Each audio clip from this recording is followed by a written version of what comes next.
The proceeding will start shortly.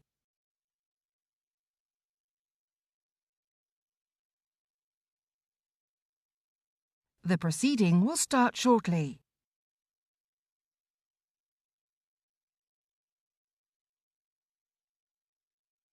The proceeding will start shortly.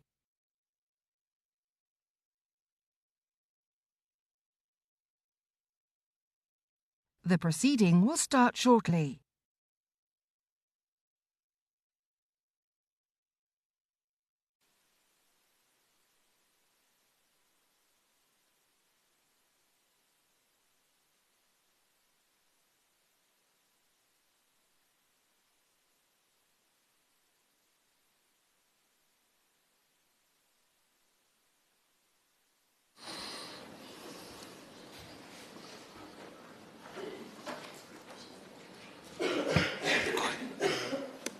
Ready?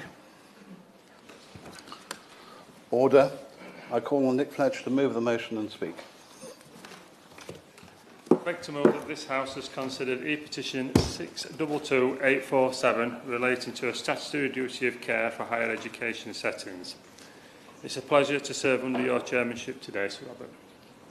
I first want to thank all the 128,292 petitioners, and I pay tribute to lead petitioner Lee Friat, who lost his son Daniel to suicide, and to all others who have given evidence or whom my office have spoken to: Ben West, Hilary Grime, James Murray, Maggie Haberhart, Mark Shanahan, Emma Patel and Alice Armstrong. And all those who have lost loved ones, and all those who have been on a journey, a long journey, not just to get to this debate today, but to take on the universities and the government with one focus: stopping any more young people taking their lives. With my work as the chair of the APPG on issues affecting men and boys, and through the many debates I have led as a member of the Petitions Committee, I have spent much time listening to family members who have lost loved ones by suicide. All heartbreaking stories, every single one of them. As Jed Flood stated from Papyrus, the longer he works in this field, the more he realises how complex suicide is. The contributory factors are so varied, but there are commonalities that we can and must learn from. The question today is one of those lessons to put in place a statutory duty of care for students in higher education. I want to first run through some core statistics. They do not make for good reading. Between the academic year 2017 and the academic year 2020, 202 male students died by suicide, as did 117 female students. 319 lives that could have been saved. The Petitions Committee ran an online survey asking petitioners about their experience of poor mental health at university, support provided by their university, and views on introducing a statutory duty of care for higher education students. Over 1,500 people replied, and the figures showed that of current and former students, an extremely large percentage had suffered or were suffering with their mental health. Around half felt their university was very unsupportive and didn't feel like they could discuss the issue with their tutor. For institutions whose only existence is to work with young people, this is poor. I will. Giving way, and I also congratulate all the petitioners for bringing this debate today. He is outlining some very stark statistics, and it is the case that mental health in higher education has become a lot more complex and serious actually following the COVID pandemic. It's actually revealed quite a lot about the mental health of students. So would he agree with me that it probably is the time to review the law in this area to make sure that we have got everything in place to protect those students moving forward as more of their mental health problems become apparent? Fletcher.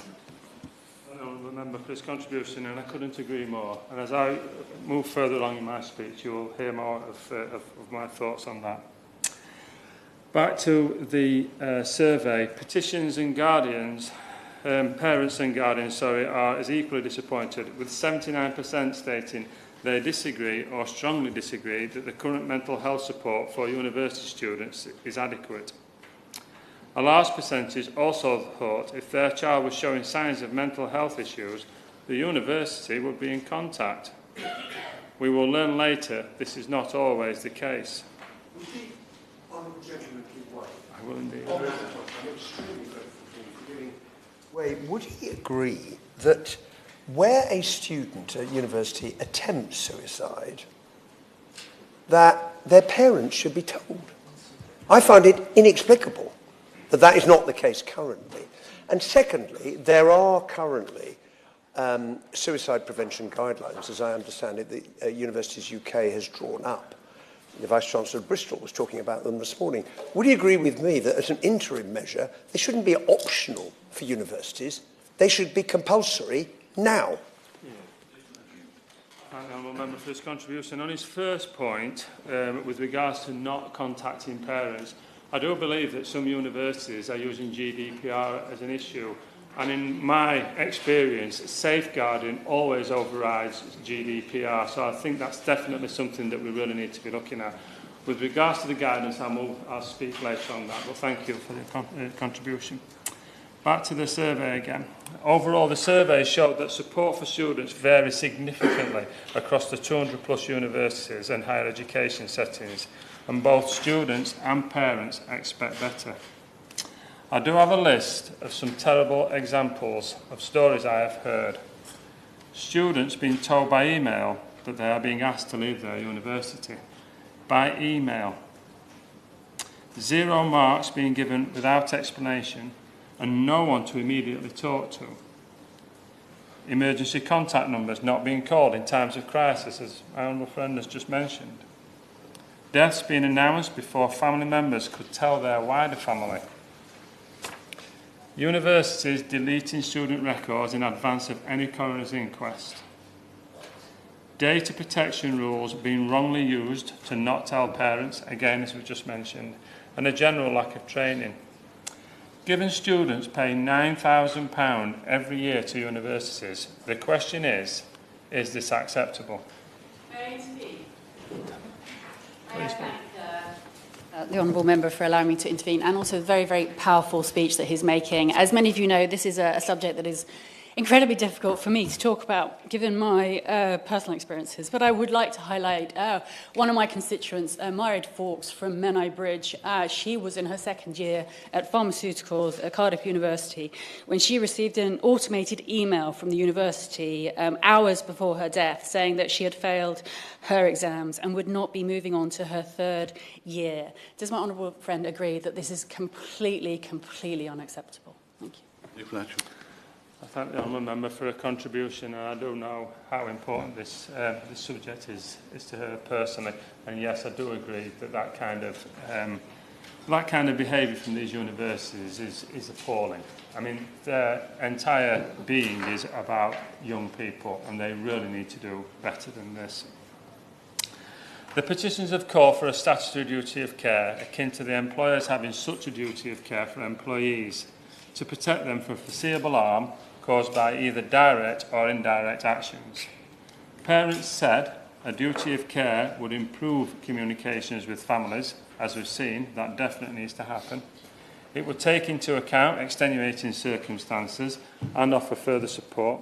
It would lead to better availability of support services and staff training, mean the recording of and investigation of student suicides, including publishing student suicide rates, and give consistency of service at all universities. The government says universities have a general duty of care.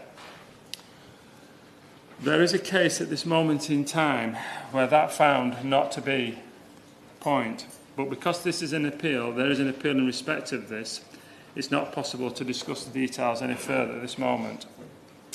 Universities UK have said that they have a moral and ethical duty, but also suggested that there could be some form of excellence framework abate mandatory as they believe in continuous development. Would he give way? I will. I thank my honourable friend for giving way, and he's making an incredibly powerful speech. I want to speak out on behalf of my constituent Esther Brennan, who is here with us today, who lost her son Theo. Theo went through all the processes that the university put in place, and the university failed him at every level, at every stage. And at the inquest, the university claimed they did not have a duty of care, and the inquest found in that position. This cannot be acceptable. We cannot have this uncertainty. Would you agree with me that we need to have clarity in this issue? I thank my honourable friend for her contribution, and my sincere condolences go to her constituents' family. It's a terrible issue, and it's a terrible blow for the family as well. I will come on to a point later on with regards to this. Amoshi, the Student Services Organisation, recently published a statement stating that they did not believe that an additional statutory duty of care is the right approach for embedding the wider improvements they are committed to and that have been identified by bereaved families and the Learn Network.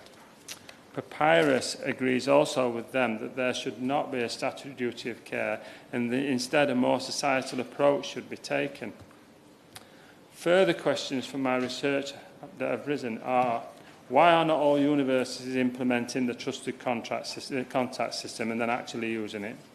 Why haven't all universities signed up to the Safer Suicide Guidance and the University Mental Health Charter Programme? Why are universities still carrying out bad practice, such as telling students they must leave by email without any thought of the inevitable emotional and mental impact? Why are universities not coming together to go through the coroner's report of those 319 tragedies I mentioned to find common themes and spreading best practice to avoid future deaths? I will indeed. I thank the honourable member for Don Valley for giving way, making a very impassioned speech. My constituent, Anu Abraham, was on placement as part of a 3-year course with Leeds Trinity University training to be a police officer. Not only was he failed by the police, he was failed by his university. Sadly, he took his own life in March of this year due to the behaviour that he was put under and the bullying of his first placement at Halifax Police Station. Far too often calls of this nature are put to one side, and as you've said, a duty of care is, in my view, needed. But does he agree with me and Anu's family that we must ultimately learn from these cases, and if not a duty of care, we need certainly a much more holistic view to actually make sure that parents are fully understanding, because ultimately parents are putting their trust in these institutions to look after their children, and that trust needs to be repaid with responsibility as well. Nick Fletcher. I thank the honourable member for his contribution. Again, my condolences go to his constituents' family. This entire debate needs to discuss that exact issue. And then petitioners want the statutory duty of care, but there are many voices in this, and I hope today that we'll have a good debate and then the government can learn from this too. I hope this debate, with the facts I have listed and the questions raised, will help all stakeholders come to the right decision for our young people. But before I want to finish, I want to state how I see this. Too many young people are taking their lives. The question is, why? I believe we need to be building more resilience into our young people. Life's tough, but it's always been tough, just tough in different ways. So some work needs doing here to see how we can better prepare all our young people in the years before they go to university. Secondly, universities. These young people are not just customers. They are students and are the sole reason for you working in the environment that you do. I know time and money are pressing. I know many students are off and on campus and can live elsewhere. But surely to goodness, you have to try harder. We legislate in this place when things go wrong out there. So please sort out what you are doing. Get your heads together. If signing up to the guidance and the charter is a good step, which I believe it is, then please get on with it. No exceptions. You are meant to be the brains of this country. We shouldn't have to debate this here. You are doing some good work, but you could be doing so much better. Thirdly, To our government, a statutory duty of care would ensure all parties know where they stand. But until then, please use the levers you have to make the universities do better at helping our young people. And if they do not, well, do what the petitioners ask and legislate so that they must. Parents, your child might think they are grown up. Mine certainly do. Many in this place keep on telling me that they're grown up. The opposition want to give them a vote at 16. But you know, and I know, that even at 23, still have a lot of growing up to do. We all need our parents at some point. So parents, please make that call. Send that text. Go and see them. Even when they say no, tell them you love them. They need it more than you know. We all need support, however old we are. I know that those I have spoken to have tried, but everybody needs to. Everyone who has lost someone wishes they could still make that call. So do it now, and every week, and every day if you think it's necessary. As a result of having led these debates, I constantly ask my own children if they are okay. They call me daft. They laugh at me for asking. I don't care. I ask and tell them I love them, because I do. And I say this to every young person out there. Nothing is that bad. Trust me, I've heard it all in this place. And no matter how bad things are, there is always someone to help. But you must ask. You must ask. You are all precious and you are all priceless. There is only one of you, so ask. Make that call, confess that issue, tell someone you're struggling. It does not matter what it is. It only matters that you ask. Finally, I am sure I speak for everyone here when I say each suicide is a tragedy that will haunt family and friends for the rest of their lives. Whilst it is a great thing that the ONS tell us that suicide rates per head of population have declined by 28% since 1981, that is no comfort to those who have lost a loved one. So let's all play our part, do what we can in this place and in the world outside as we go about our daily business. I look forward not only to hearing other colleagues' thoughts, but the Minister's response too. Thank you. Thank you. I'd like to remind people that the petition that's being debated today indirectly relates to a claim against a higher education institution. This legal case is ongoing and therefore sub judice. Mr. Speaker has agreed to exercising the discretion given to the Chair in respect of resolutions on matters sub judice to allow limited reference to the findings of the County Court in this case. However, I ask that members do not refer to details of the case or the conduct of the case, including attributing particular arguments to the parties involved therein. I remind members who wish to speak, please bob, as there's quite a lot of you. The question is, this House has considered E-petition 622-847 relating to the statutory duty of care for higher education students. Paul Blomfield. Thank you very much indeed, Sir Robert, and it's a pleasure to be invited to contribute from the floor first under your chairmanship, and I congratulate the member for Don Valley for his contribution in opening the debate. And like him, I thank everybody who signed the petition for ensuring that we had this discussion today, and particularly the bereaved parents who have driven the campaign. I can't imagine anything worse than your loss. Sending your child off to university full of expectations and hope, as Lee Fryatt described it at the pre-debate evidence session that we had.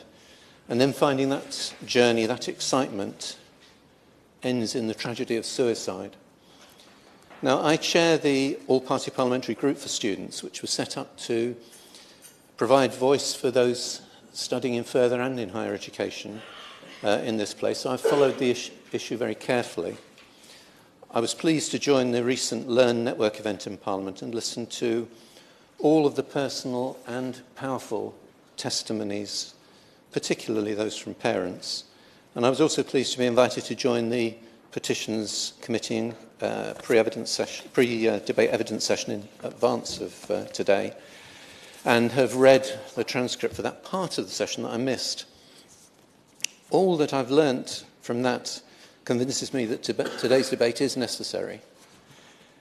Suicide numbers in this country are mercifully low, and much lower among students across all age groups than the population as a whole. But even one suicide is clearly one too many, and as Jed Flynn from Paris emphasised at the pre-debate session, suicide is very much a preventable death, and that should focus us acutely. Everything must be done to save lives, and the action that we take makes a crucial difference. So we should be asking what more our universities can do, and indeed what more the government can do. Recognising that we face a mental health crisis, and particularly among young people. I would say, though, at this stage, we need to recognise that of our 2.8 million students in this country, not all fit the conventional model of young people going away from home to university. A quarter are commuter students travelling from home. 500,000 are over 30. 500,000 are part-time. Many are postgraduates, international students, and so on. But the focus of much of this discussion has been on that younger cohort. And we need to recognise that last year, 25% of 17 to 19-year-olds in England were experiencing poor mental health. And it's growing as a result of many factors, up significantly from 10% 6 years ago. I have to say, Sir Robert, that one of the things that shocked me on becoming an MP 13 years ago and going into schools, as I do every year, to talk to young people about what they think my priorities should be as their Member of Parliament, was to be told that access to mental health support was their top issue.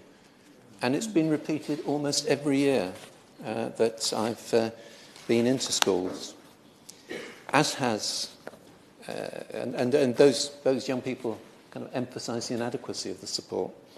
Too little in schools, and where schools are acting, money diverted from teaching budgets.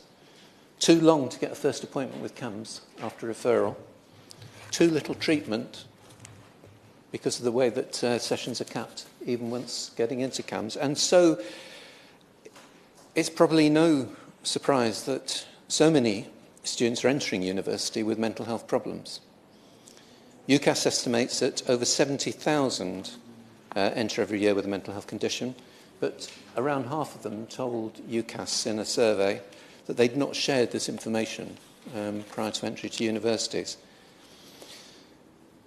Universities have responded. I think that they've been learning, not consistently, and perhaps not quickly enough. Obviously, in 2017, the Mentally Healthy Universities Framework was launched, and it formed the basis of the University Mental Health Charter created by Student Minds, with whom we've worked as an all-party parliamentary group. The Charter Framework, I think, rightly provides an approach of improving the support available to students, but also addressing the determinants of student well-being, including those aspects of the academic process that might impact on well-being. Assessment, fitness to study, and dismissal. The problem is that not every university has signed up, and more should clearly be done to ensure that they do. But the responsibility doesn't just fall on universities. As the NUS Vice President Chloe Field set out in the pre-debate evidence session, and I quote, "Universities have become almost the only port of call for students if they're suffering from mental health, because of the failures of the NHS and the long waiting lists that the NHS has. Students struggle to get through to that NHS service, and there's a huge number of students who try to access that support." She also pointed out the very many factors that were exacerbating poor mental health. Pressures that were on people academically, the pressures on financially, the difficulties because of those financial pressures of juggling so many jobs just to see yourself through university, as well as meeting the academic commitments that you have. And I highlight all of that not to diminish the responsibility of universities, but to illustrate, as we were told several times in the pre-debate session, that there is no silver bullet. What more could universities do? And I thought that Mark Shanahan made a really useful contribution. Mark, his wife's son, took his life in Sheffield, in one of the two universities I'm pleased to represent here. And he drew the comparison between the teaching excellence framework and the research excellence framework, which provide a disciplined approach of expectations on universities, and asked the question, why not a student support excellence framework, which Professor Steve West, who was giving evidence on behalf of Universities UK, took up, acknowledging that there wasn't sufficient, consistent best practice. And we shouldn't talk about it as best practice, we should be talking about basic practice across universities. Now, I have to say, Sir Robert, I'm not convinced that a duty of care will do the job that those advocating it want, and may indeed have unintended consequences. But there need to be clear expectations on universities, not encouragement, not a willingness to do well, but clear expectations on universities to up their game consistently across the sector. And I hope that when he winds up the debate, the Minister will set out how he thinks that might be delivered. And I'm conscious that he's already done that to a significant degree in the letter that he circulated to us today. It clearly shouldn't be a one-size-fits-all solution, but there should be consistent expectations. I hope also that the Minister, in winding up, will recognise, even if he's not got the responsibility, the other factors which are contributing to the mental health crisis. And if he'll perhaps share with us what he will do with colleagues across government, and particularly health ministers, and in that context, probably the Chancellor, to make available the sort of support working alongside universities that's really necessary to tackle that crisis. As I say, I don't think that there's a one-size-fits-all solution given the diversity of our student population, but there must be a real commitment from government, from the sector, and from all of us in this place to reducing student suicide. Kit Malthouse. Sir Robert, thank you. I don't believe this is a subject that requires a long speech, because for me the situation and the decision by the government seems to be a relatively clear one. And it became distressingly clear to me when my constituents Valerie and Andrew Hayter came to see me in my constituency surgery in Andover one Friday morning to talk about the loss of their son Alex, who just a couple of years before had taken his own life following unexpected disengagement from his university course and exams over the course of one summer. Their view was that but for a simple phone call, a gentle nudge, a small human connection by somebody at the university, that the life of their son may well have been saved. But it became clear from their account of the events that had unfolded that that wasn't an approach that was going to get much purchase in universities. Whatever we may think of the current state of universities, and many of them do a fantastic job, they have become much more transactional places. There was a time, certainly when I was at university, when they referred to themselves as communities, when they weren't just there for academic growth, but they were also there for spiritual and emotional growth. They recognized that they were taking on young people who were adults legally, but perhaps not fully formed adults emotionally, and who at the tail end of adolescence would be going through particular difficulties and a developmental stage in their mental acuity that required a particular kind of attention and pastoral care. And we see that change in universities in the retreat into defence when these horrible and tragic events happen. That the defence is they're adults. It's a legal defence, or there's a bureaucratic defence about, as my honourable friend, about GDPR. There's never a mention about basic kindness or human connection or an overused phrase sometimes, a common sense, or even a sense of morality about what somebody might do in noticing behaviour that might give cause for concern with regard to a family. And universities retreat also, the university sector, into this notion that, as the honourable gentleman on the other side said, that suicides in universities are lower than the average. Well, so they should be. I mean, this is a supervised or semi-supervised environment where there is supposed to be a lattice work of support, of care, where young people, as I say, are given the space to grow emotionally as much as they are intellectually. And if it were the same as the rest of the nation, that's not or the fact that it is lower, is not a matter for congratulation or for celebration. It's actually a notion that they're not actually doing what they should be doing quite as well as they should be. So I think that the case for a duty of care, a general duty of care, is a strong one, particularly where we have a sector that is retreating into, as I say, these bureaucratic and process-driven arguments, and one where we all do think they have a responsibility to our young people beyond just teaching them.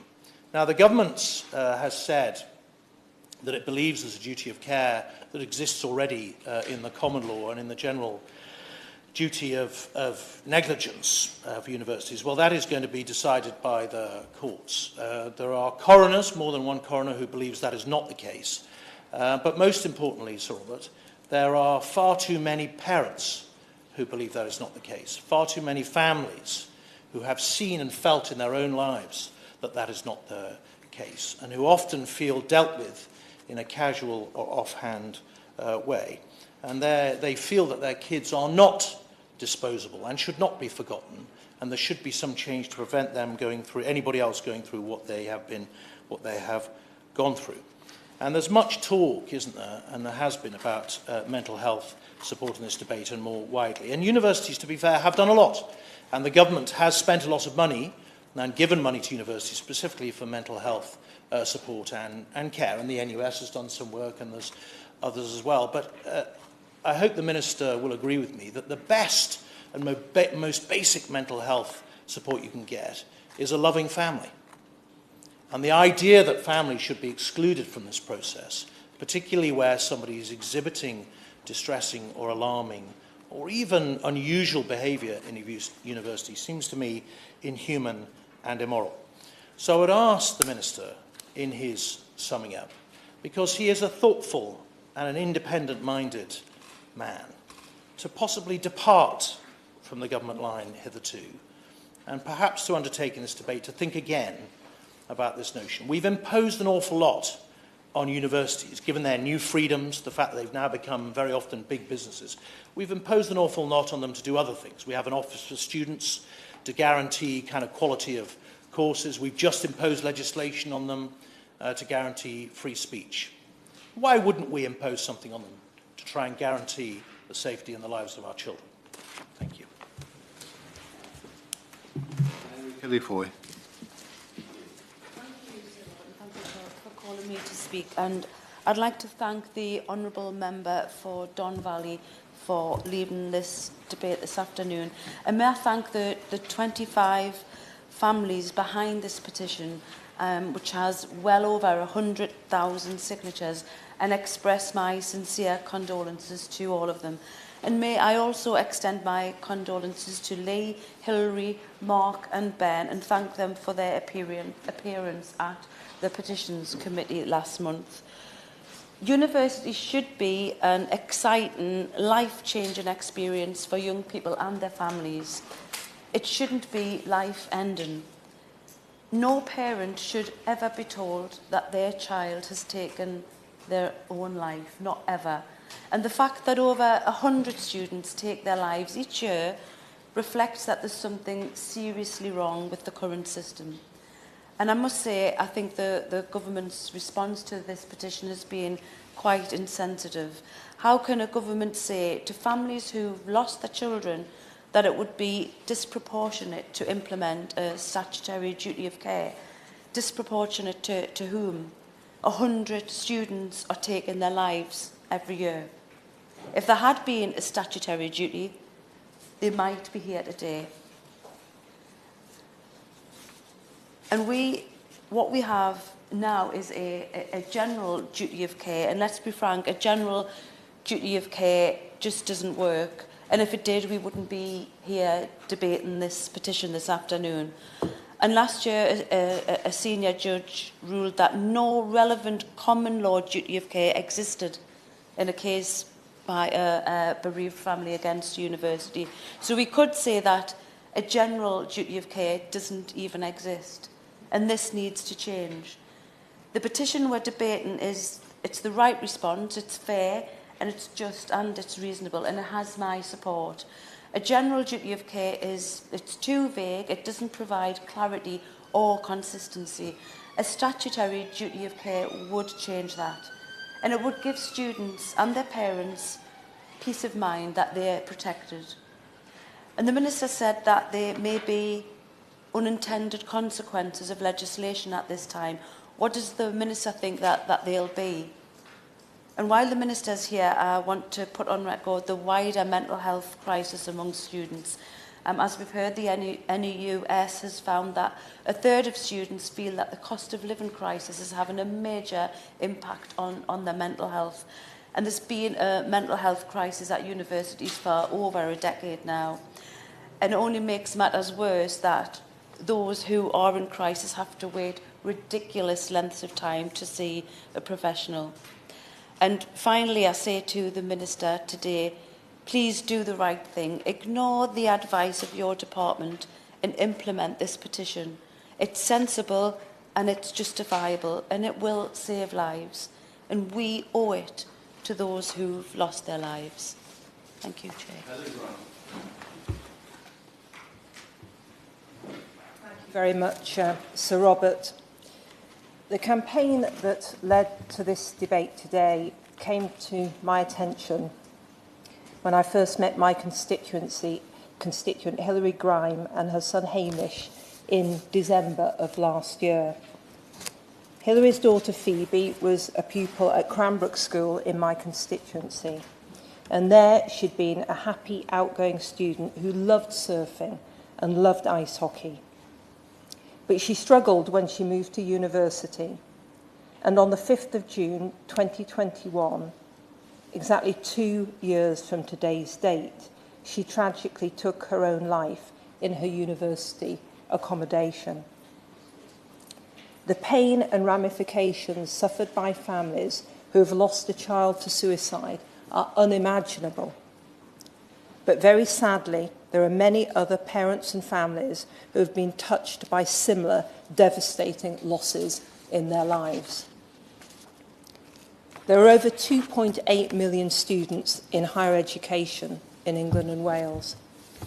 And over the last 10 years, one student has died in England and Wales as a result of suicide every 4 days. It is an absolute tragedy that we are losing so many of our young people right at the start of their lives. And yet, despite this, the law remains very unclear and limited in relation to what duties and responsibilities universities have in relation to their often very vulnerable young students.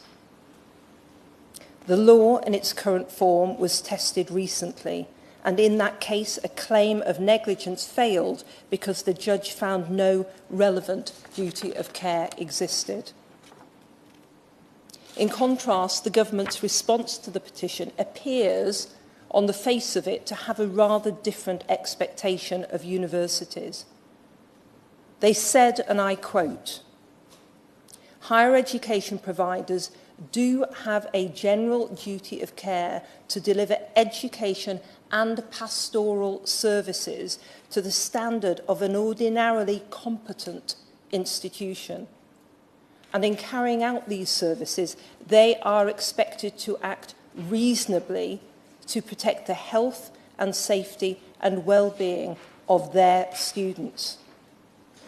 It goes on to say, and I quote again, this can be summed up as providers owing a duty of care to not cause harm to their students through the university's own actions. This statement, however, is too simplistic and cites no legal authorities whatsoever in support. Lawyers have argued that this general duty does exist, but those arguments have thus far been unsuccessful.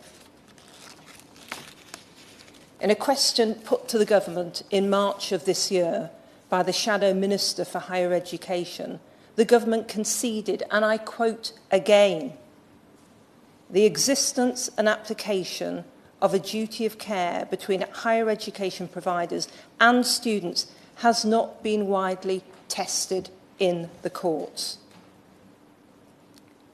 And so at this moment, beyond certain very specific circumstances, the law only offers limited protection to students who suffer harm because of their university's negligence. This is an issue which affects a significant section of our society, but also a very vulnerable one.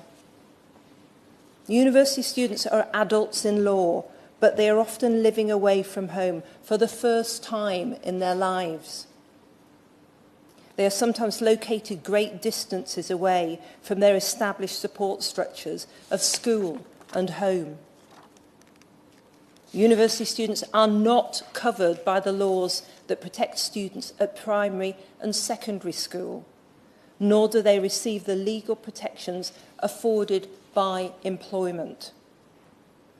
There is a gap, and far too many students fall through the middle where they do not receive the protections to which they are entitled.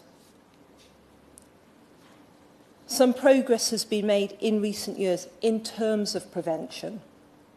Universities UK represents 141 universities, and together with agencies such as Papyrus, access to mental health and pastoral support for students is improving, but it is not consistent across the country. Universities UK concedes that 1 in 4 students have a diagnosed mental health issue, and 1/3 are recognised with poor well-being. They say the University Mental Health Charter, created by Student Minds in partnership with UUK and others, provides a framework for institutions to adopt. The framework, they say, would enable a whole university approach for safe, inclusive, healthy settings for students. But there is no requirement for universities to sign the Charter. There are at least 285 higher education providers in the UK, and out of the 141 universities that UUK represent, only 61 have signed the Charter. Only 5 have been awarded Charter status, and none, Sir Robert, none thus far achieved the 2 higher levels of accreditation, merit and distinction. In a moment. So while some universities are clearly raising the game, others are lagging behind, creating something of a care and well-being lottery for students in the UCAS application process. A statutory duty of care would set the bar to level up that standard. A standard requiring all higher education providers to do what might reasonably be expected whilst maintaining their autonomy in deciding exactly how that will be achieved. That is the backbone of this debate. I'm happy to give way. Thank the honourable member for being away, and apologies I can't stay for the whole debate as I've got to be on the front bench in the main chamber soon. But as a Bristol MP, I have been in touch with the Vice-Chancellors of UE, who has the national lead on mental health as well, and the Vice-Chancellor of Bristol University, trying to get assurances that they are taking this seriously, and I believe that they are. But I think the honourable member raised an important point, that the focus is very much on the big universities, but it's other, further education establishments and others that are less in the spotlight that we need to work with too. And wondered whether she thinks that the statutory duty of care is the way to bring those organisations on board, or is there another way to do that? Grant. I certainly do, and I think, as I said a few moments ago, a statutory duty of care would level up the standard of care that our young people deserve. And obviously we've got to do all the other measures in terms of suicide prevention, but they're not working.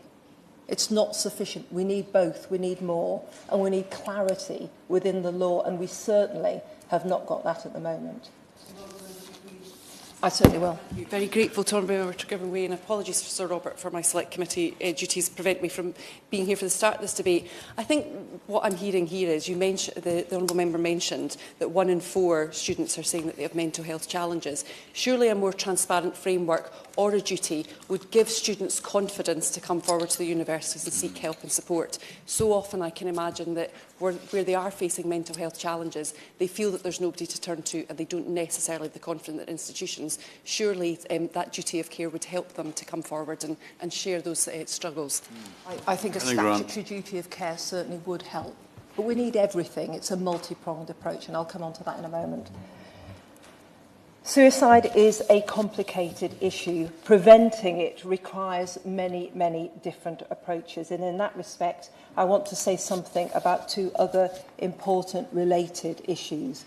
The first is about combating stigma. People who struggle with suicidal thoughts may be afraid of being judged or stigmatised if they talk about their feelings. From a pastoral carer's standpoint, some have concerns about talking to people they know may be at risk for fear of increasing the likelihood of suicide. To the contrary, research has shown that asking direct questions about suicide can help to save lives. The second issue is about learning from tragedy to help us prevent future deaths. And that is precisely what Hilary Grime and her colleagues from the Learn Network are striving to achieve. It was their petition that brought this debate to the House of Commons, and during a presentation in the Jubilee Room in April, they educated many MPs about the need for a statutory duty of care. They are helping us to learn and giving us the chance to make a change through the loss of their children, their Natasha, their Kieran, Stefan, Marid, Kira, Phoebe, Jared, Lucy, Oscar, Harry, Romilly, Kim, Cameron, Daniel, Rory, Ben, Harrison, Alexandra, Theo, Charlie and Nasib. In conclusion, Sir Robert, the decision of His Honour Judge Ralton in Abrahart versus the University of Bristol is being appealed in the High Court, and this will allow the arguments surrounding the existence of a common law duty of care to be looked at again, although judges are often reluctant to confirm the existence of a duty where none has existed before. But the introduction of a statutory duty of care would remove the current uncertainty. It would remove the current ambiguity. It would allow all stakeholders to contribute to the development of a set of legal norms that would strike the right balance between students and their teaching institutions. It would also bring the law, our law, into line with other common law jurisdictions, such as the USA and Australia. Sir Robert, I have written to and spoken with my Right Honourable friend, the Minister on behalf of my constituent, making the case for a statutory duty of care. In Minister Holfan's written response to me, dated the 25th of November 2022, he set out in detail the policies and the practices and the frameworks and the champions and the data that exists in relation to suicide prevention. But the response failed to address the uncertainty surrounding the duty of care for students in higher education. And I hope that today's debate will allow him to listen carefully to the arguments and look again at this vitally important issue. Andrew Weston. Thank you, Sir Robert. It's a pleasure to serve under your chairship, and may I begin by thanking the honourable gentleman from Don Valley for so compellingly introducing this debate on behalf of the Petitions Committee. I first became aware of today's debate by chance just a few hours after meeting with my constituents, the parents of Naseeb Chuan, who took his own life at the end of his first year at Leeds Beckett University in June of 2016. They have campaigned tirelessly ever since to secure a statutory legal duty of care for students in higher education. And I can appreciate that this is a complex matter. My honourable friend, the member for Sheffield Central, set out some of the reasons why. But it is on their behalf that I want to support the aspirations of the petition today, and to do so by sharing a little of Naseeb's story. There were clear signs that Naseeb was struggling. At the time of his death, he had 8 outstanding pieces of university work, yet it appears that no welfare checks were made to follow up on his missing work or on his attendance issues. The day before his death, he visited the University Wellbeing Service, where he was honest and upfront about how he was feeling. Naseeb's parents have looked into this interaction and are clear in their view that the service failed to adequately identify, assess and respond to risk. Following Naseeb's death, his parents sought to make a complaint about the university's handling of Naseeb's case and their lack of effective pastoral care and support for Naseeb. They discovered that complaints by parents are not routinely accepted by universities without the consent of the student concerned.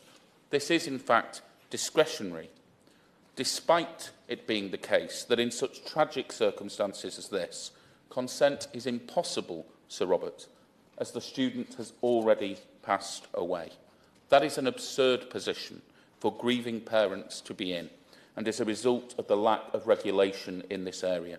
There simply must be a statutory duty of care placed upon universities to support their students properly with any mental health issues that they face. A duty of care that already exists for universities to care for their staff and for those under 18 in higher education. Naseeb's parents have since produced a report, which I've already circulated to a number of parliamentary colleagues, calling for a series of changes in light of Naseeb's death. In specific relation to universities and to student wellbeing services, the report makes the following recommendations, which I share with colleagues today. University and student wellbeing services should be accountable, with an independent complaints procedure accessible by parents automatically if a student dies. Universities should monitor and follow up student attendance and performance to check on the well-being of anybody who is struggling with these issues.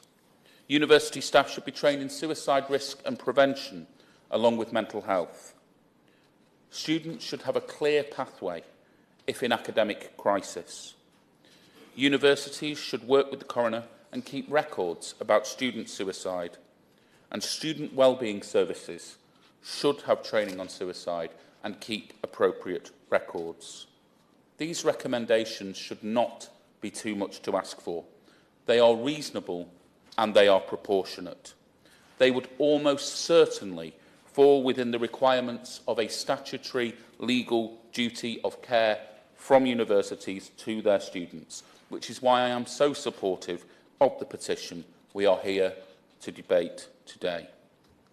I note the government's response to the petition, but I have to say, much like my friend, the Honourable Member for the City of Durham, I find myself considerably frustrated by the response that was submitted along with the details of the petition and debate today. The response appears to fall somewhere between the nothing to see here approach, that this would be a disproportionate response as suicide rates among students are relatively low, and the why regulate when this happens anyway argument.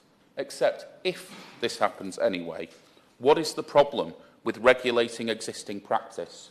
And of course, that in Naseeb's case, and I suspect from talking to other parents in similar situations, the case of many students, this is not what currently happens in practice.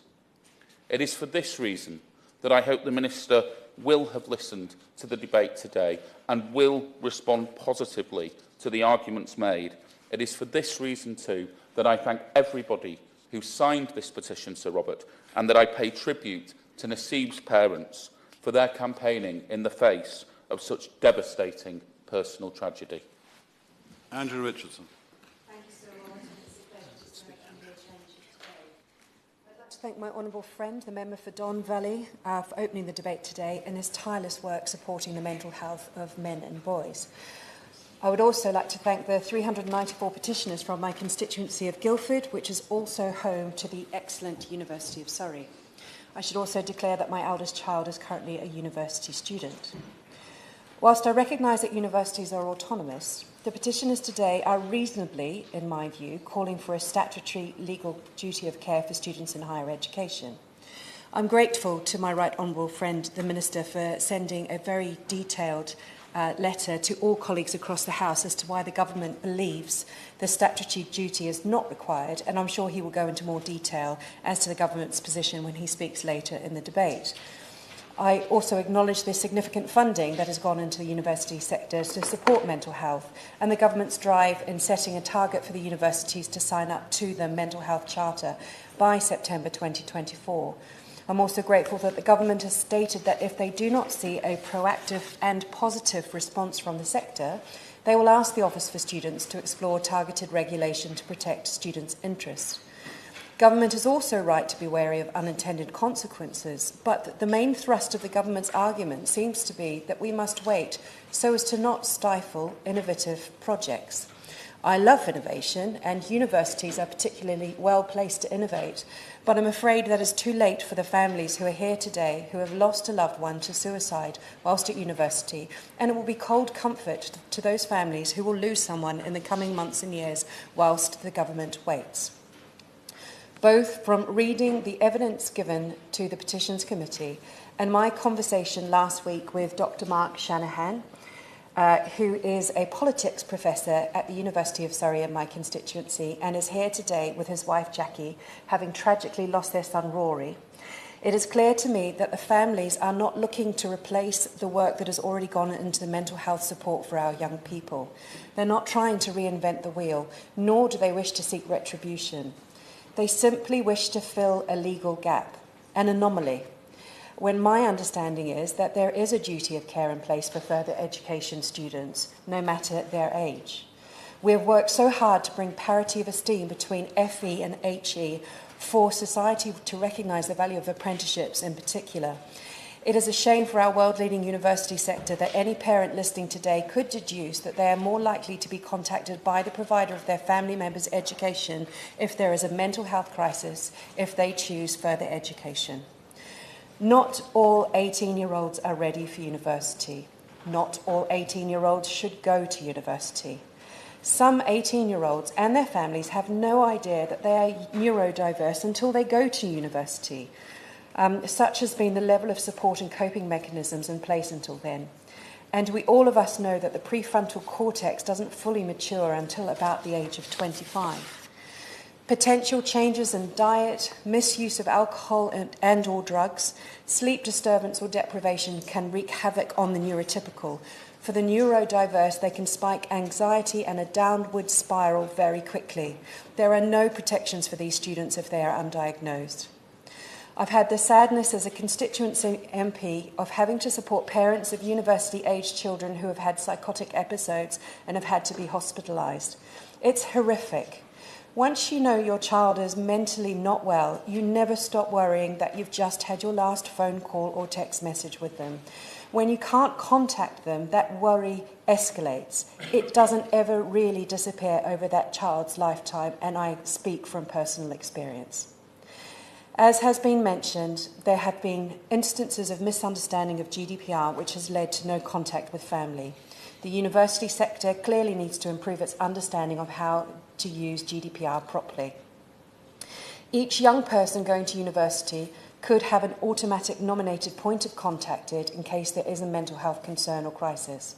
It may not need to be a family member, but a trusted friend. The fundamental question is, why should parents be contacted on the death of their child, but not before? Finally, can I thank Dr. Mark Shanahan for telling me about Rory and the desperately sad circumstances around his suicide and how it was dealt with by the university in question following. It's cold that universities simply wait for a medical fit for study notice so that they can issue an invoice for fees. It's a shame that students taking a break are often hounded as to when they are returning to complete their studies. It's not right, and we need to get it right. All the families here today cannot bring back their loved ones, but they dearly wish to prevent other families from suffering needlessly. I thank them for their selfless battle for others. The government needs to look again at how it can work with the Office for Students to plug this legal gap. And if the universities don't come to the table, explore that targeted regulation. Anything else is no more than hand-holding, a cup of tea and warm words. That's not enough. Thank you. Tim Farron. Thank you, Sir Robert. And to pay tribute to the 128,000 plus people who signed this petition, many of them with their own very, very personal stories. I also want to say a big thank you to my honourable friend, the member for Don Valley, for making a very passionate, very thoughtful, very human speech at the beginning of this debate, and indeed the contributions from everybody I found personally moving. I'm sure people in the gallery thought so also. So in paying tribute to all of those people who signed the petition, in particular those who had a very personal reason for doing so, it is my privilege and my honour to speak in memory of Oscar Carrick, who died to suicide 2 years ago. His parents, Maxine and Gary, are with us today. And as has been said by the honourable member for Guildford just now, there's an immense selflessness to everybody involved in this campaign. They themselves have lost somebody utterly dear to them, are experiencing appalling grief, and yet their thoughts are, what can we do to protect other families from the same thing? And I think we all owe them a huge amount, a debt of thanks for their care for those who come next, and for their determination to ensure that lessons are learned, and very, very practically. In the case of Oscar, he had made an attempt on his life, and despite the fact that both he and his parents had given consent, the university knew that it was fine for information to be disclosed, that incident was not passed on to Oscar's mum and dad. And whether that was because of GDPR concerns, this sense of a person's right as an adult to privacy, whatever was the case, clearly that is massively, massively wrong-headed. At whatever age we are, and as the honourable member for Sheffield Central pointed out, a huge proportion of students at university are not 18 to 22-year-olds, but at whatever age you are there, you are potentially a vulnerable person, and we, all of us, need to have somebody who cares for us on the outside. And the thought that there should be any kind of hesitation from an institution, the higher education institution of any kind, about sharing that vital information with parents and loved ones through some concerns about legality, form, traditions, GDPR or whatever it might be, that's clearly wrong. And it's important that universities understand that, and I'm hoping that the Minister will be very clear today that parents and loved ones should be informed when there is a legitimate concern about somebody's mental health. The simple reality is that the ask of this petition is that there should be a statutory duty of care placed upon universities. And I understand, having worked in higher education for 13 years before I entered this place, why there's some pushback But I think universities are wrong to push back. The simple truth of the matter is that students are not regular customers in any equivalent way. And as has been mentioned by other members here today, the fact is that universities have a duty of care to their staff, and yet apparently not in the same distinct way to their students. Students are not the same as regular customers for obvious reasons. So the majority of them, despite the fact that there are many who don't fit the typical demographic, the majority are young people. The majority are young people living away from home for the first time. And of course, having gone through, as we all have, the enormous disruption of COVID and all that went along with it in the recent past. We are also in a time where it feels like there is a great unkindness in the discourse. Andy Warhol said, didn't he, in the 60s, that in the future, everybody will be famous for 15 minutes. He didn't know the half of it. In this future, everybody is famous all the time on social media. And people like us, members of Parliament, kind of professionally meant to deal with that. We're sort of meant to be sort of resilient. But human beings who are not members of Parliament, young people, at whatever age they are, they don't have the resilience to cope with that constant being judged and being exposed because of the society we currently are in. So, of course, universities need to take their duty of care seriously. It should be statutorily placed upon them. So I've got 2 kids at university. As I said, I spent 13 years working in higher education before I entered this place. And before that even, I was the president of Newcastle University Students' Union. And it was a different kettle of fish in those days, not least because there were fewer students. People didn't pay fees. There wasn't even the concept of them students being customers. But universities were smaller. It was less possible to disappear in the late 80s, in the early 90s, as it kind of is today. As universities are far larger, cities full of students from more than one institution, the ability to get lost is that much greater. And so the need for us to step in and to take care in a practical way is much greater even than it was then. It's not all down to universities. This is not me castigating the entire higher education sector for its failures. It is reminding them of the fact that they have responsibilities. Some of them are legal and some of them are moral. And I guess today we're talking about making the moral responsibilities potentially legal also. But as already been mentioned, by the time a person with a mental health condition and developing one maybe goes away to university, they may well have been let down for several years before they got there. And the simple fact is that universities are very often filling the gap that child adolescent mental health services have not been able to fill for lack of underfunding for years beforehand. It's possible that, today in a society where we talk about mental health more than we did, A, that's a good thing, that we feel there is less of a stigma, but B, I think we are a society that breeds worse mental health than any other in human history.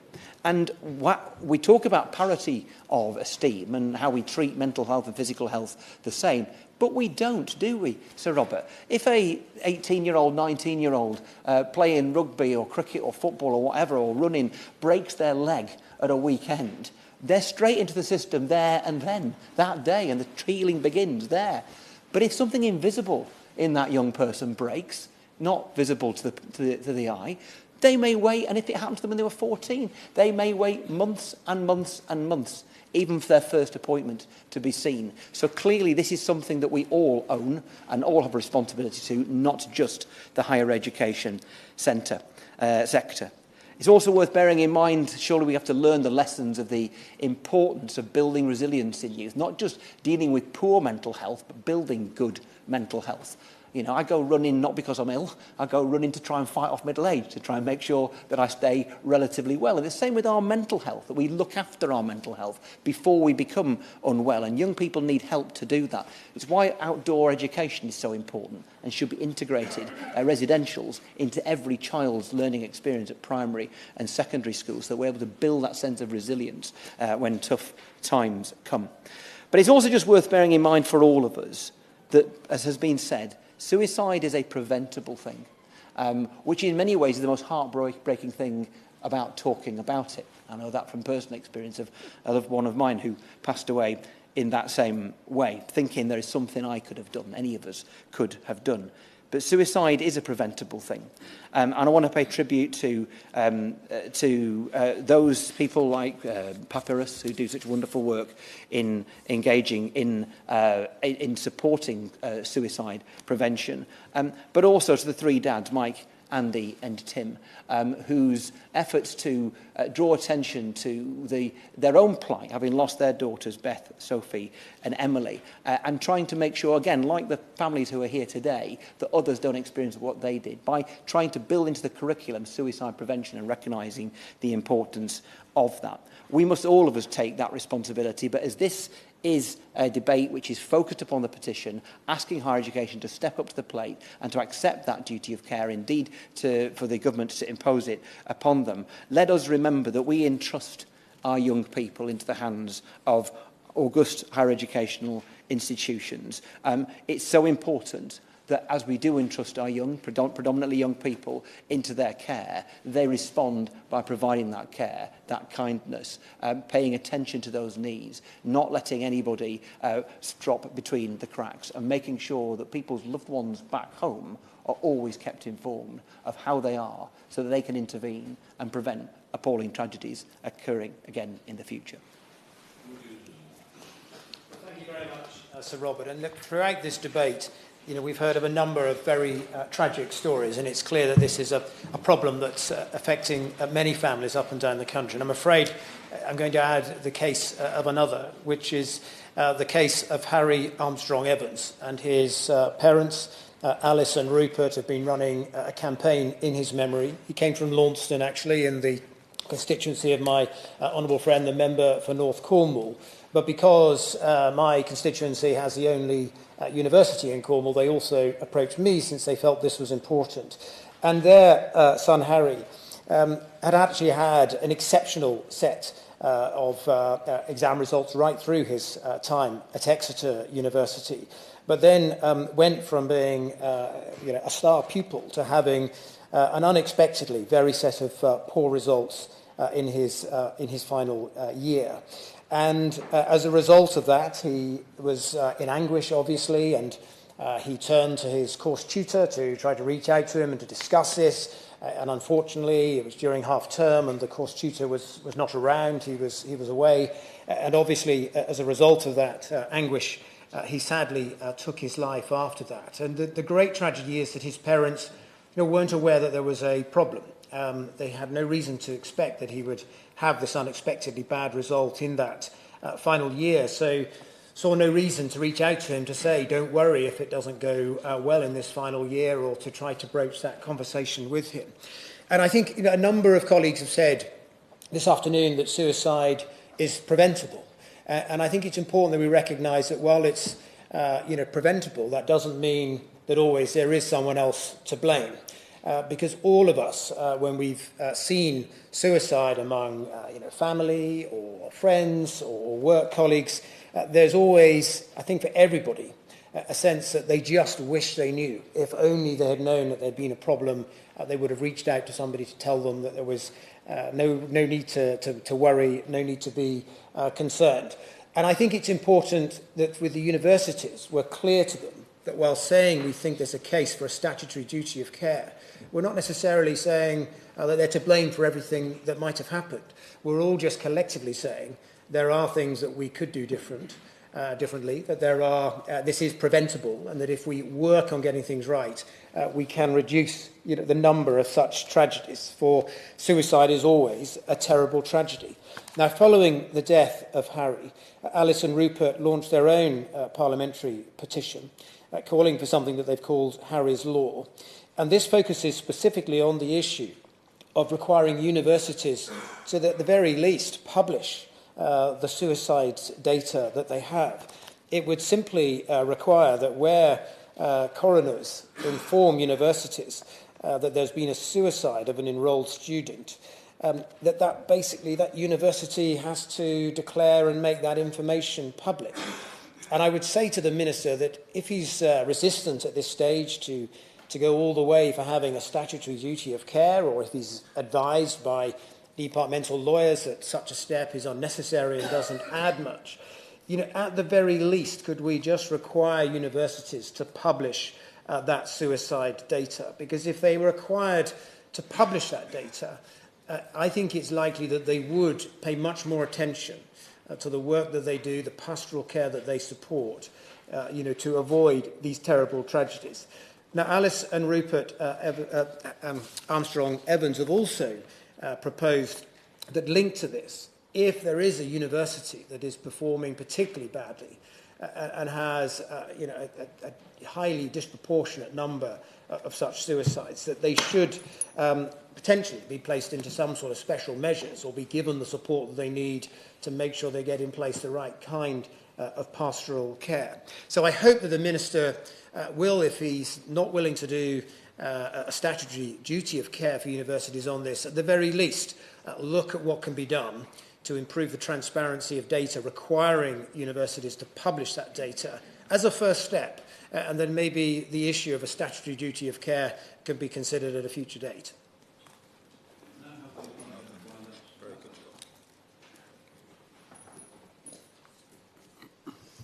Thank you, Sir Robert. It's a pleasure to serve under your chairmanship.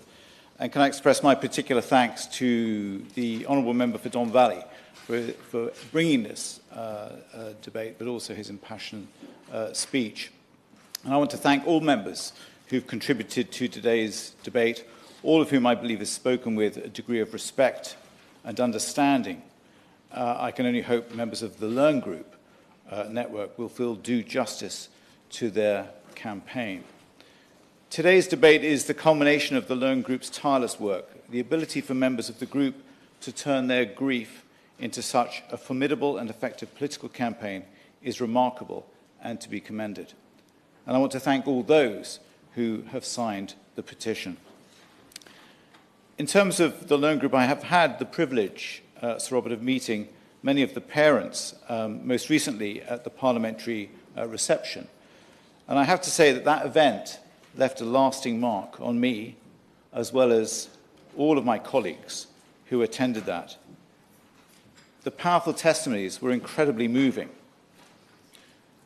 and gave us all cause for reflection. And I also want to place on record my particular thanks to Gillian Green and to Bob and Maggie Abrahart, all three of whom have been instrumental in pushing forward the campaign. I'd like to extend my thanks to the Honourable Member for Maidstone and the Weald for her role in sponsoring the parliamentary event and encouraging participation in the comprehensive debate we've had today.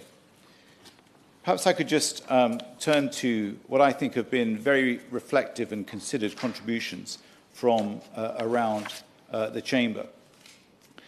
As I said, I believe that the Honourable Member for Don Valley gave a particularly impassioned speech, but I was really disturbed to hear about the evidence being given by certain colleagues about these automated emails that are being issued by institutions without any empathy, without any understanding, and being received cold by students. There is clearly something wrong with that. My colleague, the Honourable Member for the City of Durham, who talked about the wider mental health crisis that we've had really for over a decade, and the member for Maidstone and the Weald talking about perhaps a lottery that is out there in terms of the quality of provision amongst our higher education providers. And the Honourable Member for Westmoreland and Lonsdale, amongst others, who spoke about these are all preventable deaths. And I think the Right Honourable Member for North West Hampshire, who spoke about universities, institutions becoming more transactional places. And I think not just the academic pressures, but the financial pressures that the students face, whether it be the fees, but also the maintenance costs, the cost of living, have driven so many to despair. And so I agree with him in the point on that particular point. But the point that was made by my right honourable friend, the member for Sheffield Central, about, which I think was the suggestion from his constituent, and was picked up by the Vice-Chancellor of UWE, about if we have TEF, If we have REF, why should we not have a support excellence framework? And I think there is real merit in pursuing that as a means of measuring, as I think has been made around the Chamber today, a need to measure and understand the quality of provision that there is amongst our higher education providers. I will indeed give way. Sir Robert, with the delay in my arrival, unfortunately the trains weren't behaving this afternoon. But I did want to make an intervention, particularly given the death of our nephew Jack whilst he was at the University of York.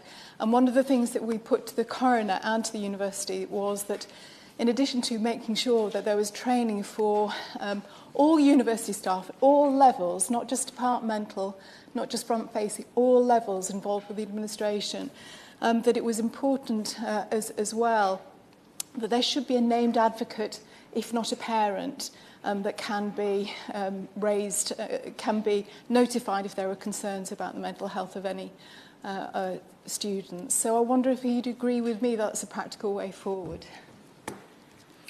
I thank my honourable friend, the member for Oldham East and Saddleworth. I totally agree, and my condolences for her particular experience. But I do believe that that is something that should be introduced as well. I was going to just come on to the powerful testimony example, really, given by my honourable friend, the member for Stretford and Urmston, who. And I was really surprised to hear about that particular experience of his constituent. That the Wellbeing Service failing to identify, I think, is something that we've heard from many cases across the piece.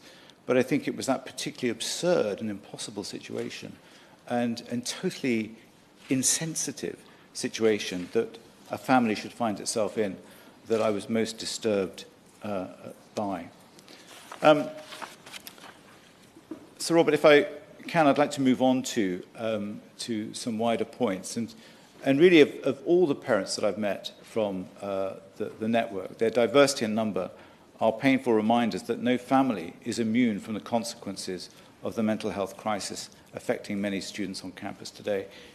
As we've heard, every suicide is a tragedy, and it is a death that should be preventable. But student suicides are no different from those tragedies in wider society. They send shockwaves through families, loved ones, and communities, and leave lasting impacts. But they also represent a failure, whether partial or total, of structures intended to provide support to students in mental distress. I appreciate the time, money, and support many universities give to providing mental health support for students, and indeed for staff. And I'm confident that student support services in universities are doing the best they can to support student welfare with the resources they have available. But as I understand it, the gap between the expectations of students and parents and the reality of mental health provision in universities is just far too great. A survey for the TAB, a student news site, in 2023 revealed only 12% of students think their university handles the issue of student mental health well, and the same can be said of parents, 67% of whom said that their child had not felt supported by their university with their mental health. Many have to wait a whole year for access to support, whilst others are only granted a maximum of 6 sessions over the course of their entire degree. As we've heard, demand for services and support is clearly rising, with 1 in 4 student respondents to one survey reporting a diagnosed mental health issue. Many of these issues are also starting earlier in students' lives. The number of accepted home applicants through UCAS who declared a disability related to their mental health on their application form increased from around 2,500 in 2011 to almost 22,500 in 2022.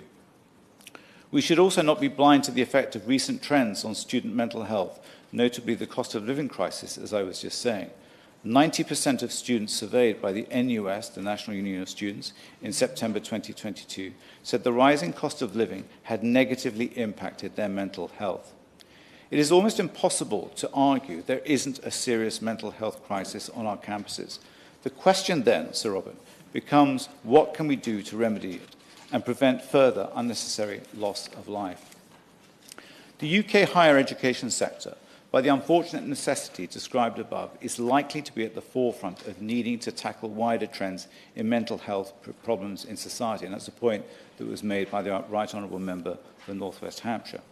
It is important, therefore, for the sector to work in harmony, and I welcome UK's step change, Mentally Health Universities Framework, and welcome the fact that almost all universities have used it to feed into their student mental health policies.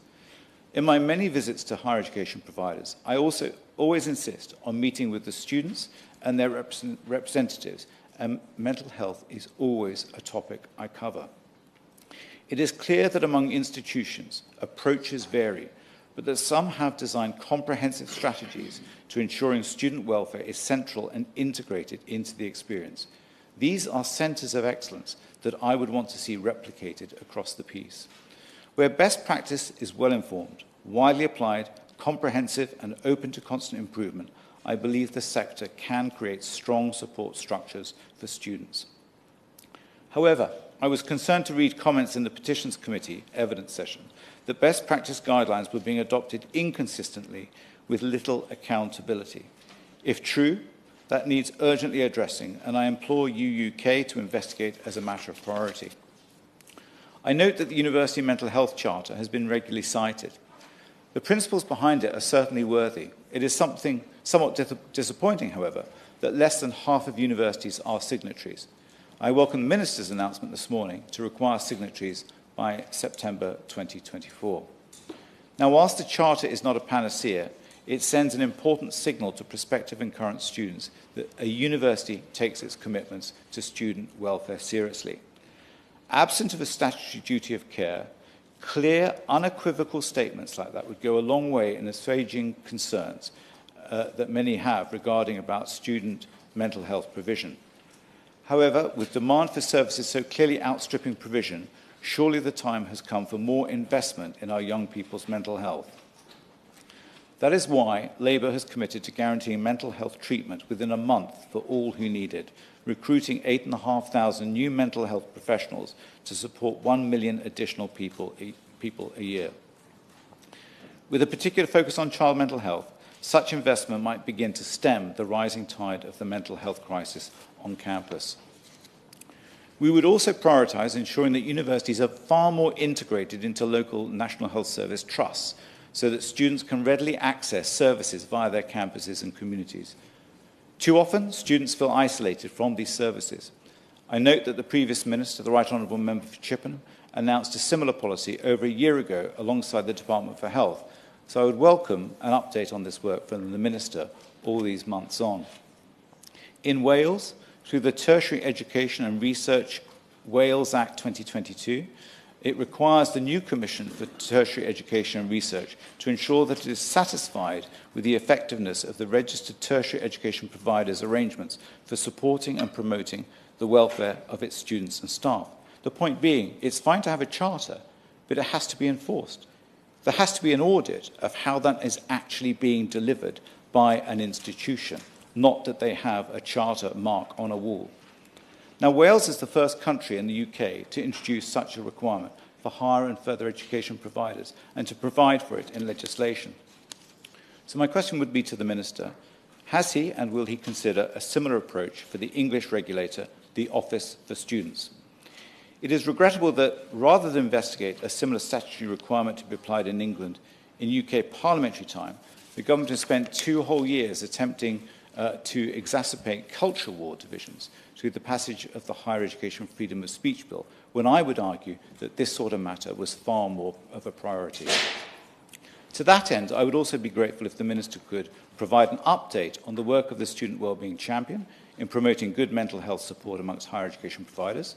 In addition, in light of real terms cuts in funding for student premium and mental health funding for the academic year 2023 and 24, how confident is he that the Office for Students has adequate funds to promote and encourage good mental health support amongst providers? And can he provide an update on the UK Mental Health Charter and what steps he is taking to encourage signatories by his recently announced new deadline of September 2024? How will it be audited? Who will determine whether higher education providers continue to meet their duties under the Charter? And finally, to provide an update on the roundtable convened by the previous Minister, the member for Chippenham, in July 2021 on suicide prevention in the higher education sector. And may I also suggest to the Minister that if he chose to reconvene that roundtable, to include members of the Learn Group, universities, myself on a cross-party basis, and sector stakeholders and student representatives, we might be well placed to advance effective policies that enjoy a broad range of support. Thank you. Now call the Minister Robert Halfon. Thank you, Sir Robert, and it's an honour to serve under you today. I want to start by thanking my honourable friend, the member for Don Valley, and the way he opened this debate, and he fairly, I think, set out all points of view about this very difficult issue. It's been a very deeply emotional debate, and listening to heart-rending testimonies on behalf from MPs on behalf of their constituents. And I hope in my remarks I'll be able to set out some real things that the government is doing. I will be limited in terms of responding to everyone because I want to be able to speak to the families who are here today and to those who are watching on Parliament TV or on the internet. And I want to thank Leaf Right and the Learn Network for starting the petition, and all the families. They're rightly calling for students to be better protected when they leave home for the first time for university. And I think the Honourable Member for Right Honourable Member for Westmoreland and Lonsdale, when he said that the selflessness of the families is been too clear, I think he's exactly right, and he is a very, very important description of what is happening and what everyone has been through. And I know that many people listening to the debate have had painful first-hand experience of losing bright, capable young people to suicide. And it was an honour for me to attend the parliamentary event last month to personally hear their testimonies. And we owe it to the memories of those young people to collectively take strong and effective action that prevents further tragedies.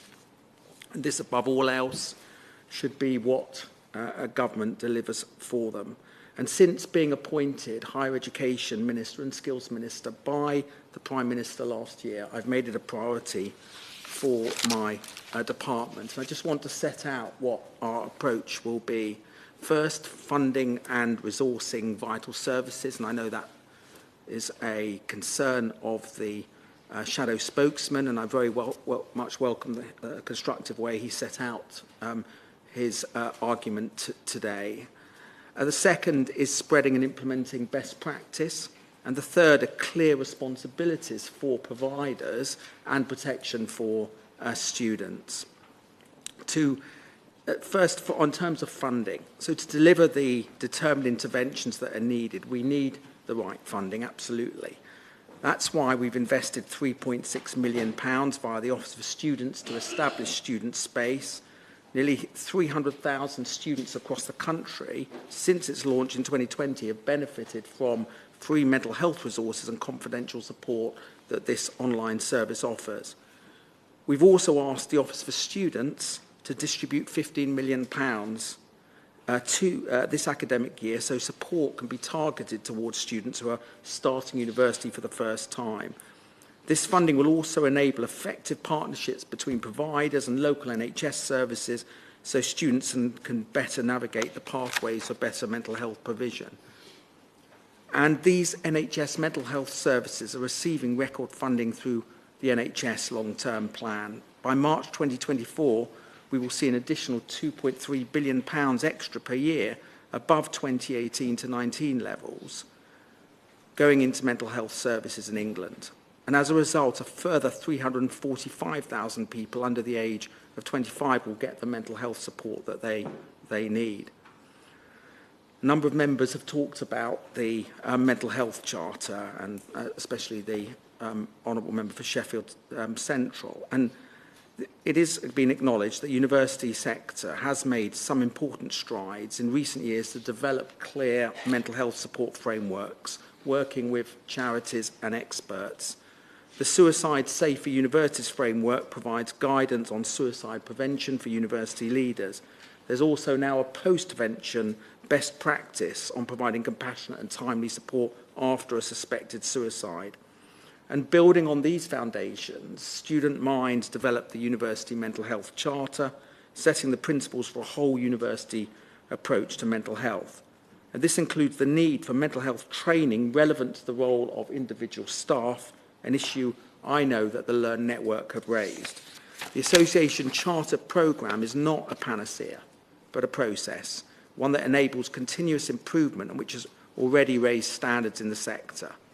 And as has been mentioned, I have written to all universities to sign up to the Mental Health Charter programme by September 2024. It's right that just 61 universities are already part of the Charter programme. I know this concerns the member for my honourable friend, the member for Maidstone and the Weald. But it's time, and I agree with her, it's time the rest got on board.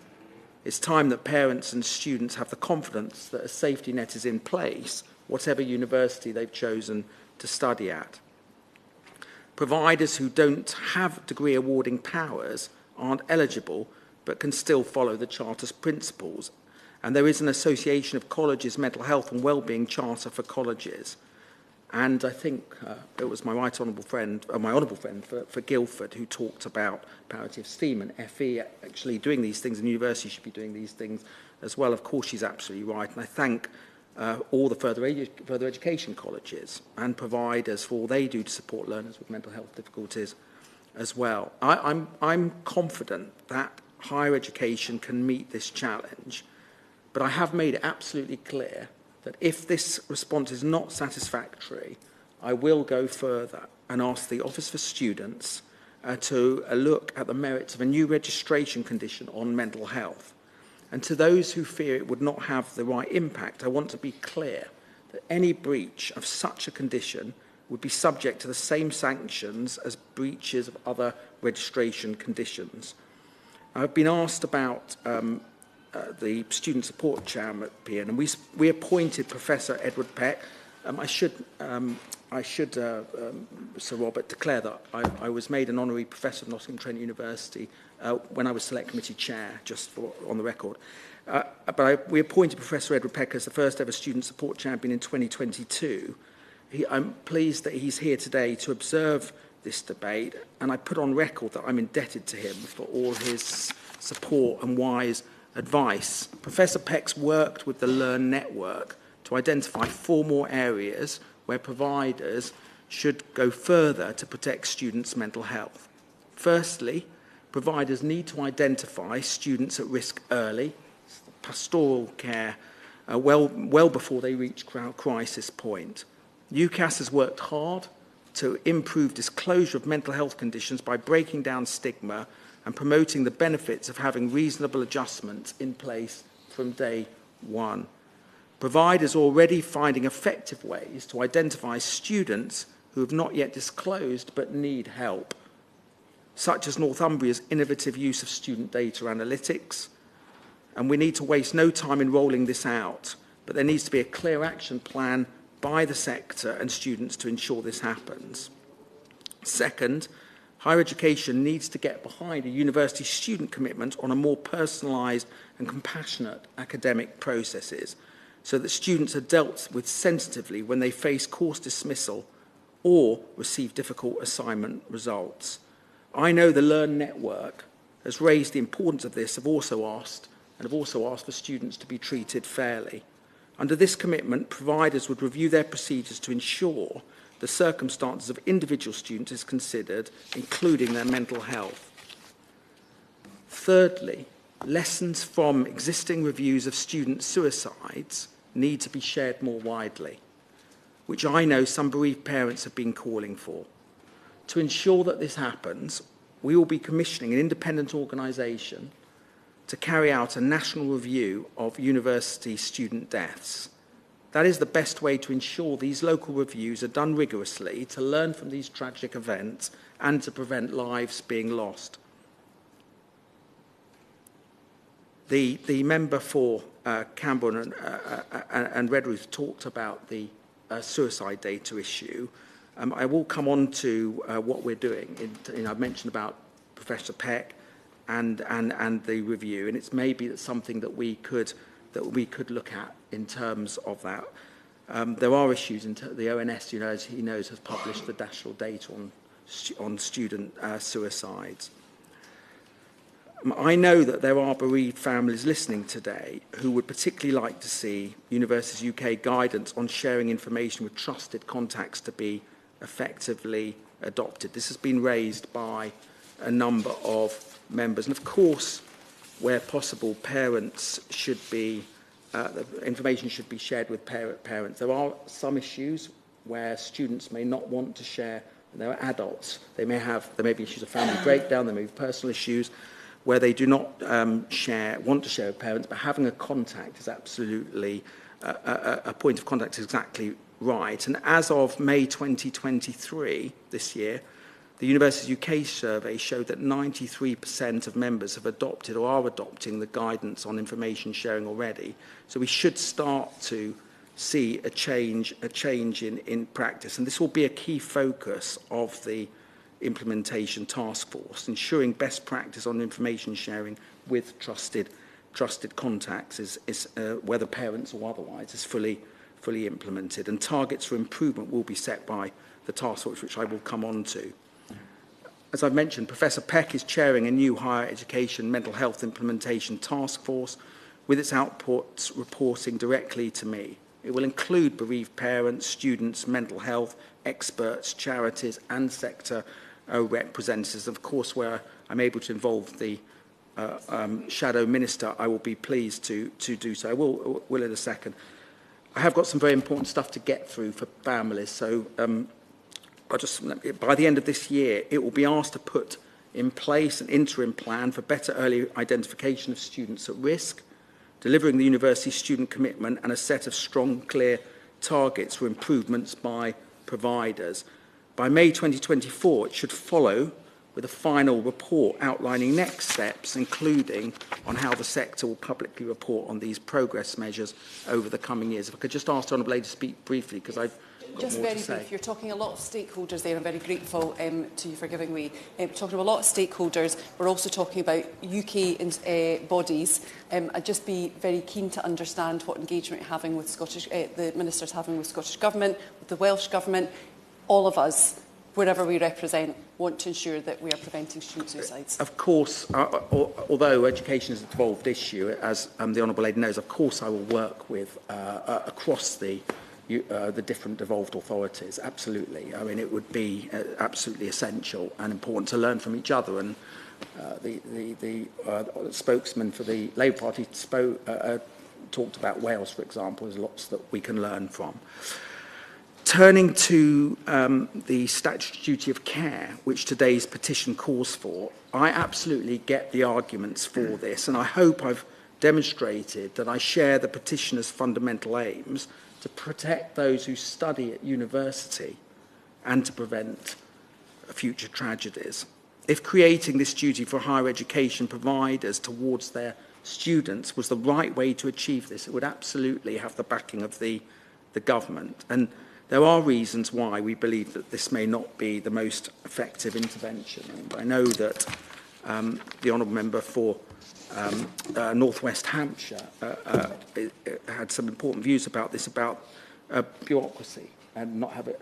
And if I could just quote from him what Papyrus, the student charity, suicide prevention charity, says: in the shift and mental health, in the shift from should to must, one of the risks is that we already see most prevalently a rescinding of energy. My worry is that if you put a framework that says you must, people will recoil even further and avoid any natural intervention that they would ordinarily make. So I'm worried that it's the thing that he wants to happen, because what we will potentially do, and I will go through this, is create a one-size-fits-all when we need to look at different ways of intervening for mental health. The government's view, shared by independent legal experts, is that a general duty of care already exists in common law as part of the law of negligence. That means higher education providers must deliver educational and pastoral services to the standard of an ordinarily competent institution. Recent judgments failed to find a duty of care in the circumstances of those particular cases. However, I'm aware that the decision in Abrahart versus University of Bristol is being appealed to the High Court, so I've been advised that I'm not able to comment on further at this stage, although of course we will look at this carefully. Secondly, there are already further protections for students in law. In particular, the Equality Act 2010 protects students with disabilities, including mental health conditions, from unlawful discrimination and harassment. It also provides reasonable adjustments where they would otherwise be put at a substantial disadvantage. Providers must also fully observe health and safety obligations and requirements to safeguard vulnerable adults, as well as contractual obligations. And third, setting aside the legal position, we don't believe that the most effective way to improve student mental health is to introduce new legislative requirements when the sector is making progress on a voluntary basis. While absolutely the sector should and could do more, and I've tried to set out some of the things that we are calling for, providers are still innovating and improving, and there's not yet a consensus on which interventions are most effective. This is the point I'm trying to explain to my honourable friend. That's no excuse for not doing anything or inaction, but it does mean that a one-size-fits-all for approach may not achieve the best results and support for students suffering from mental health difficulties that all of us want to see. As I say, we have got other pieces of legislation already in place on equalities and on negligence. I expect universities to rise to the challenge that we've set for them today as organisations with an obligation to do the right thing for their students. And as I've mentioned, that if we don't see the improvements expected, I will not hesitate to ask the Office of Students to introduce a new registration condition on mental health. And it's vital that the whole sector takes this call to action seriously. I hope that I've been clear to everyone that we're not standing by letting things continue as they are. I'm determined that all universities will sign up to the Mental Health Charter and that Professor Peck's proposals are implemented. I will reiterate these aims when I host a mental health roundtable for sector leaders. And we'll also continue to monitor how effectively the existing law is being applied. I do want to say one thing to everybody who has talked about the need for more legislation. And I know that something that my honourable friend for Maidstone and the Wheel passionately cares about, and I thank her for all that she's done for her constituents. To be absolutely clear, I'm not closing the door on future legislation if that was what was required to make students safer. For now, we are seeking actively to bolster every aspect of the support systems available to students. Absolutely no one should take up the shining opportunity of a university place, meant to be one of the greatest times of one's life, only to find that poor mental health support prevents them from getting the most out of the experience and the fulfilment of attending that university. 3 final comments, Nick Fletcher. Thank you, Sir Robert. Well, I thank all members who've come to this debate today, and I thank the Minister for his letter earlier on and also for his comments. I thank all the petitioners that have come to see this debate today, and I know they were hoping for the statutory duty of care to be put in place. That was never actually going to happen today. This is a Westminster Hall debate, and that doesn't happen. However, I think you've heard the Minister's comments, and he's written to all the universities so that they sign up to the Mental Health Charter by 2024, which is obviously a step in the right direction. Now, if we do not see any improvement in the way that young people are treated in our universities, then I think we can obviously come back to the Minister and we can ask for this to be looked at again. I understand how important it is to everybody, and as I say, I know they will be disappointed that we're not actually moving as fast as they want. But the whole point of these debates is so that we open this subject up for debate. We've heard from other charities who don't actually believe that the statutory duty of care is actually the way forward. And as I say, they are the specialists in this subject. I would just like to mention while I'm here that I do talk about resilience an awful lot, and in the Education Select Committee last month we heard that 1 in 6 young people have actually got a diagnosed mental health issue, and 7 out of 10 believe that they are suffering with mental health. And then these young people are going on into university where they're away from family, they're away from maybe friends, who are in a foreign place to them. And obviously the universities are not always doing what they should be doing. But we need to look at why so many young people are struggling with their mental health. I really think that is such a huge piece of work that we really need to... It cannot be right 7 out of 10 children think that they've got a mental health issue. And I think we need to grasp that as members of Parliament, as government, and as a wider society. We really need to look on that, because otherwise we're just going to have more and more tragedies that the families here that have had to suffer. So once again, I thank everybody for taking part in this debate today. It's been a tough debate, but I'm hoping that with the works that have been put forward by the government and the continual pressure from the petitioners, then we can get to a point where we can start seeing these numbers drop down to 0, which is where they should all be. Thank you. Question is, this House has considered E-petition 622847 relating to the statutory duty of care for higher education students. Is many of that opinion say aye? Aye. To contrary, no? The ayes have it. The ayes have it. Order, order. Thank you.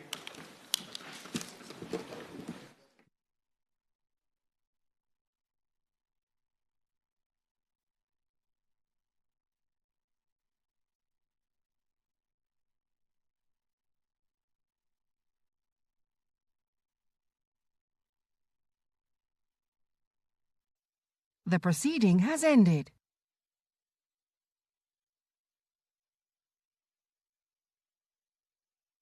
The proceeding has ended.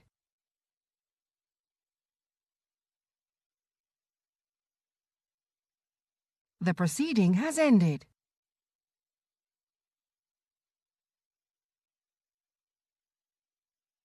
The proceeding has ended.